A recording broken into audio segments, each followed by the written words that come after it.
Here's a question worth sitting with for a moment.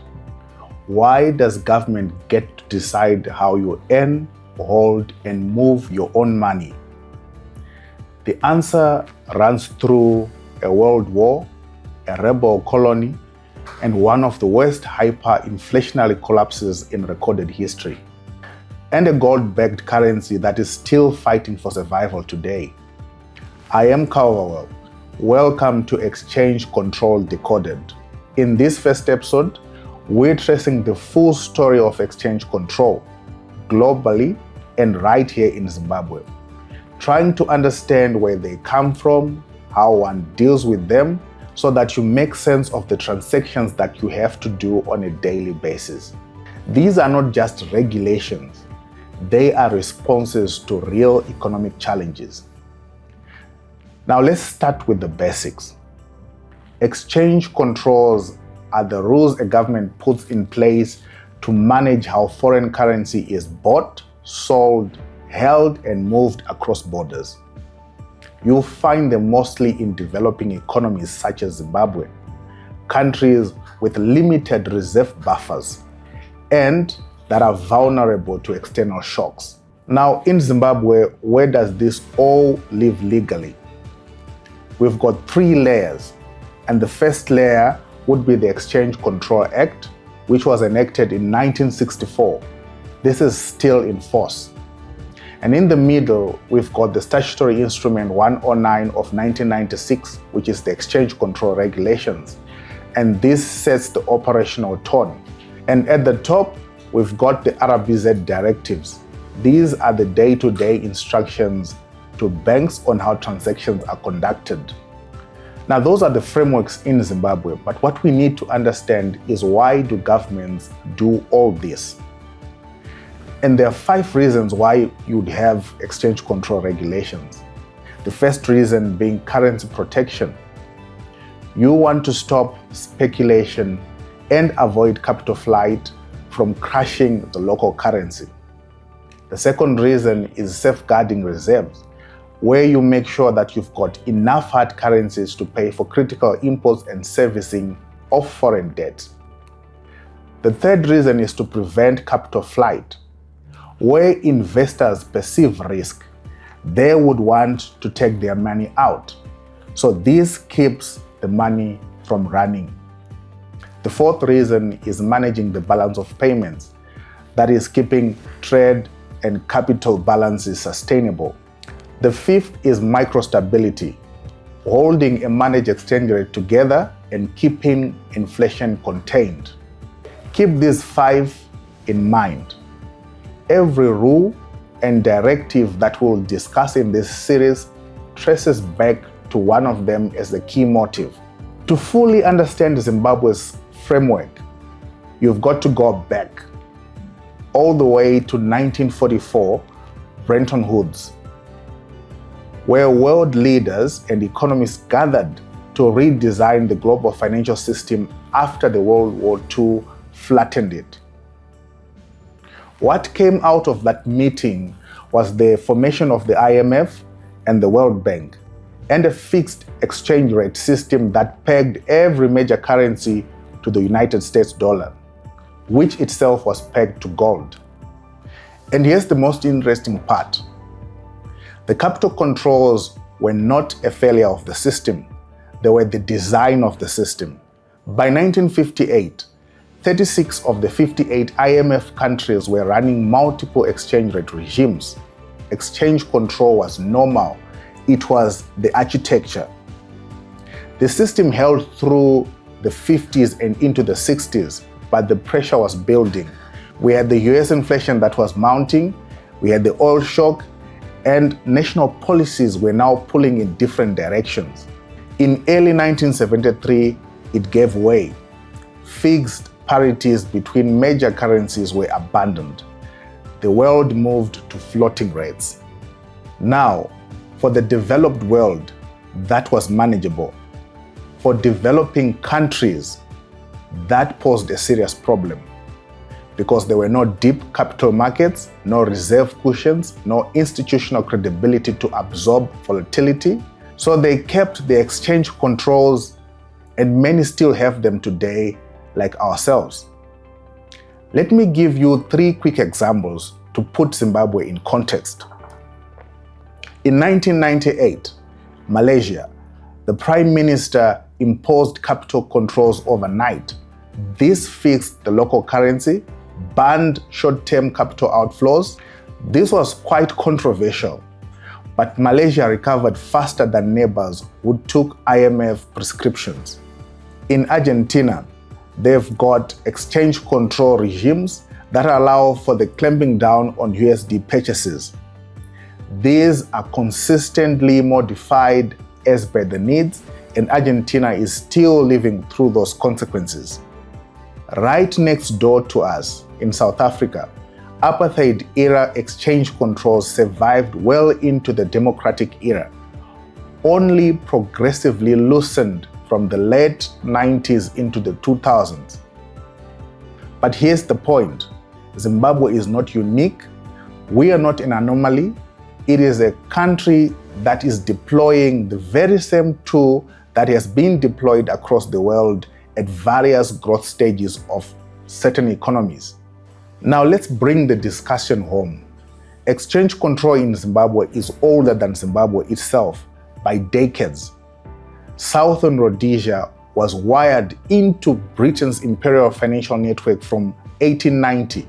Finance was run from London. The local economy, which was driven by tobacco and gold, existed purely to serve imperial interests. Then December 1962, the Rhodesian Front took power, and on the 11th of November 1965, declared the unilateral Declaration of Independence. Ian Smith's government breaks from British control, and this triggered the most comprehensive UN sanction regime the world has ever seen up to that point. And watch what happens next, because this is where exchange control became a weapon deployed by both sides. Britain used financial controls to cut off payments to Rhodesia.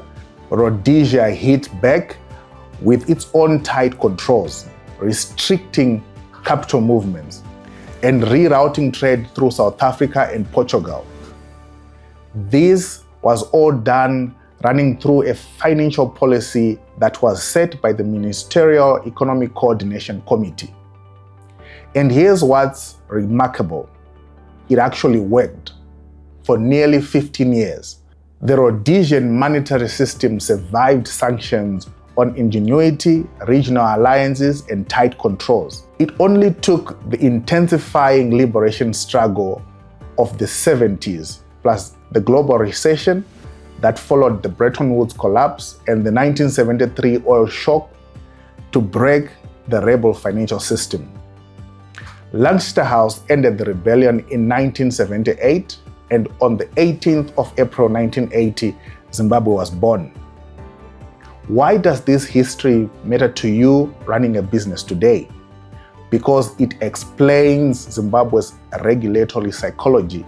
In this country, exchange controls are not just an economic tool, they are a survival tool, instruments of state power forged under extreme pressure. Once you understand that, the intensity of enforcement starts to make sense. Zimbabwe actually started its independent life from a position of real strength. The Zimbabwean dollar replaced the Rhodesian dollar at par, 1:1. In the early 90s, it was worth more than the United States dollar at official rates. The economy was intact, agriculture, mining, and a growing manufacturing base, which was the envy of Africa.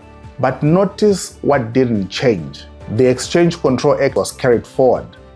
And in 1996, Statutory Instrument 109 codified the operational framework that still governs your transactions today.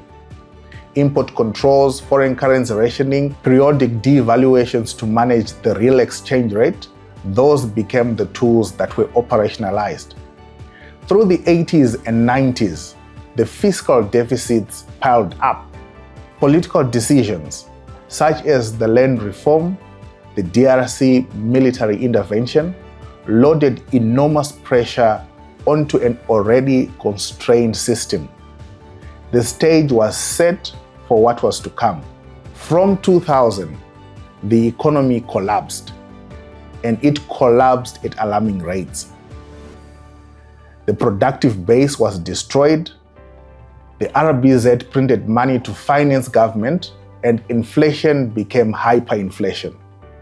By 2008, the government was living through one of the worst monetary collapses ever recorded. And here's the thing about exchange controls in that period. They become almost irrelevant. Why? Because the official exchange rate had no relationship to reality whatsoever. The parallel market was the real market. April 2009, we abandoned the Zimbabwean dollar entirely. A multi-currency system took over, and this was dominated by the United States dollar. The exchange controls stayed on the books. But in a fully dollarized economy, there isn't much left for them to control. From 2009 to 2019, the multi-currency system bought Zimbabwe stability, but at a price. No currency of your own means no monetary policy tools.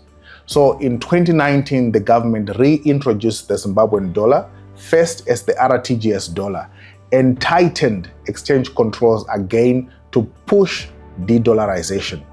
Then April marked the sixth currency attempt with the Zimbabwe gold, backed by gold and foreign currency reserves held at the RBZ. And the RBZ has put real money behind it. 1.34 billion United States dollars injected since April 2024 to defend the ZIG's willing buyer, willing seller system. And credit where it's due, the results have been significant. By early 2026, ZIG inflation was down to single digits, 3.8% year on year, the first time in over 3 decades. The exchange rate held around 26 to 27 ZIG to the dollar for the most of 2025, while the policy rate has been reduced from 35% and new ZIG notes have been introduced. This has been a notable achievement by any measure. And notably, the Reserve Bank dropped its stated 2030 deadline for monocurrency. The transition is now conditions-based. It will be gradual with no fixed date. It is critical to note at this point that Statutory 22 of 2026 swept away 5 legacy instruments in one go: the Exchange Rate Management Order of 2000, the Money Transfer Agencies Order of 2004, the Currency Exchange Order of 2004, the Critical Skills Salaries Order of 2008, the Licensed Forex Shops Order of 2008. This was the RBZ clearing all the crisis mode legislation around exchange controls, consolidating everything into a cleaner, unified framework. So here's where we stand. Zimbabwe's exchange control is not some bureaucratic relic. It is an evolving, actively enforced set of rules that has answered every crisis this country has ever faced. And in episode 2, we turn from history to strategy, how your business can navigate and structure within this framework. We will ask the question every business owner has always asked me: can you actually use these regulations strategically? And the answer is yes, and we'll show you how.